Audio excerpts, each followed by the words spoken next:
which was with my ex-boyfriend at the breaking of the Ramadan fast in Malaysia. I never saw that one coming. Although in retrospect, I guess there were some signs. Like when he stopped eating from sunup to sundown for about a month. But hey, I believed him when he told me that he was doing his yearly detox to get healthy and reset. But who am I to judge? I mean, just because I'm into 3 square meals and 15 snacks every day doesn't mean that everybody else is. And I'll admit, I thought it was a little bit odd that we just stopped having sex altogether at about the same time. But once I thought about it a little more, it made sense. See, I am the queen of 2 months. Yet here I was, 4 months into a relationship with this guy. Duh, Jana, of course you're not having sex. I mean, that's just what happens when you've been with somebody for a really long time.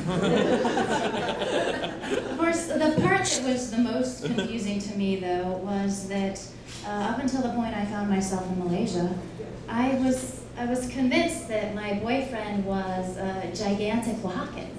I mean, I'm not kidding. This guy, he looked like a tall Latino gangster. So when he said, "Do you want to meet the family?" naturally, I thought we'd be south of the border on some sandy beach, sipping margaritas, eating carnitas tacos with bacon on top. Instead, I found myself south of the equator, surrounded by hundreds of family members who had traveled far and wide to see me, step over a goat whose throat had just been slit while his mom attached a jihad to my head, and a mom approached to perform the ritualistic Mika engagement service. It was at that moment that the rash I had developed on my right leg 2 weeks before leaving for our trip made sense. I had a case of the Muslim mumps. I'm not even kidding, the shit show that was happening before my eyes, it made my formative years as a Mormon, which were hell, look like a cakewalk.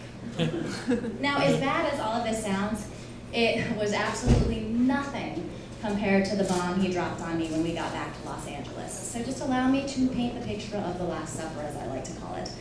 It was actually breakfast, but whatever. So just for spite, and also because I am religiously intolerant, I had ordered a second side of bacon to go with my ham and cheese omelet when he laid it on me. "Hey," he says, "oh, I have just found the sweetest little condo. You are gonna dig it.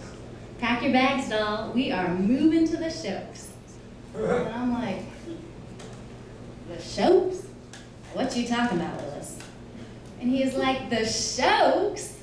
I've rebranded Sherman Oaks to make it more appealing to you." Okay, I'm not trying to be disrespectful to anybody here, but I live and breathe by the West Side. And anybody who knows me well knows this about me. And I couldn't believe that he had gone there.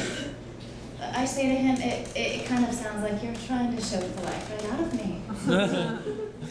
This is when things got really, really ugly. You might even say the fatwa hit the fan. He says to me, "You placist bitch." And I was like, "Oh yeah? I may be placist, but at least I'm not a Mexican-looking Asian." And that was that. The relationship was over. So I mourned a little, I grieved a little, I worked it out with my therapist, and I just have to say that the one thing that I walk away with that I am so proud of, and ladies, I think that you're really going to relate to this, is that I honored my boundaries. Lincoln Boulevard to the east, Venice Boulevard to the south, San Vicente to the north. So I jumped right back into the dating scene, and initially it was going really, really well, but eventually, it occurred to me that I wasn't going on second dates with anybody anymore, and I then ran up against this string of incidents in which I'd meet a guy, we'd hit it off, he'd get my number, we'd plan a date, but then at the last minute he'd cancel on me. I mean, what was going on? So I did what I do in situations like this. I went to the Google and I searched, "Why don't guys want to date Jana?" Which led me straight to my Yelp reviews. Yeah. So, there are several, and I have randomly selected 2 to read to you this evening. "Don't let Jana's girl next door good looks and charm fool you. It seems like she's a really great listener, but I quickly came to the conclusion that she didn't add anything to the conversation because she was always chewing on something. For years, I have been under the impression that women don't eat for the first few months of courtship. Well, Not only was Jana's appetite insatiable, she was keen on adding bacon to everything, and she had the audacity to order 2 desserts. Though she consumed no alcohol whatsoever, she was anything but a cheap date. To sum up, she ate me under the table, and I won't be going back for seconds. He wishes I ate him under the table. All right, so he gave me 1 star. There's $5 signs. Username Oaxaca G from Sherman Oaks. Oh, hello, we all know who that is. All right, let's check out another one. Okay. I have known Jana for several years now, and I'm not sure why I keep coming back for more. Well, I guess because she pays a lot of the time. All the same, her talk about her girl problems bores me to tears, and she eats really slow and cleans not only her own plate, but every plate in sight. Also, whenever we are driving together, she's like, "Oh my God, I love this song," then proceeds to sing really loud while getting every lyric wrong. 3 stars, $2 signs. Brett B. Brett B? Dude, you're my brother. What the fuck are you salting my game like this? Take this down.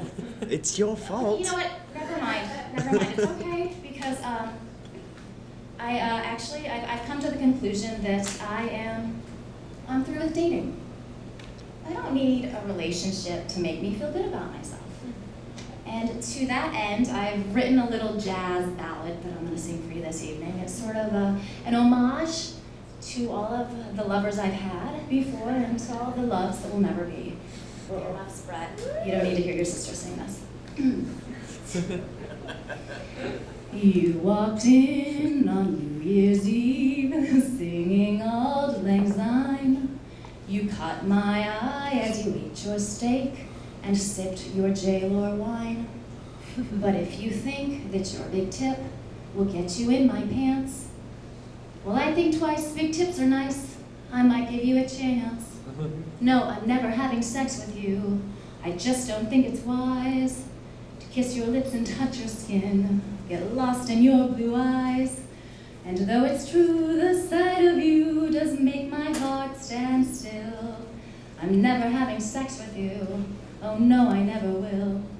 They say you have an upward dog that's really out of sight. It's sacred move, you sweat and groove, and hold your poses right. But if you think your warrior one even stands a chance, well, it might be true. I'll flow with you. I love a warrior dance. I think that I'll just give sex up and give myself to God. But if I actually give sex up, I might miss it a lot. Oh, what to do with men I'm through and into girls I'm not.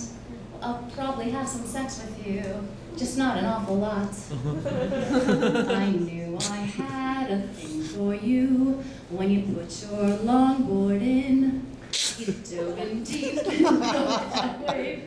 It made my forehead spin.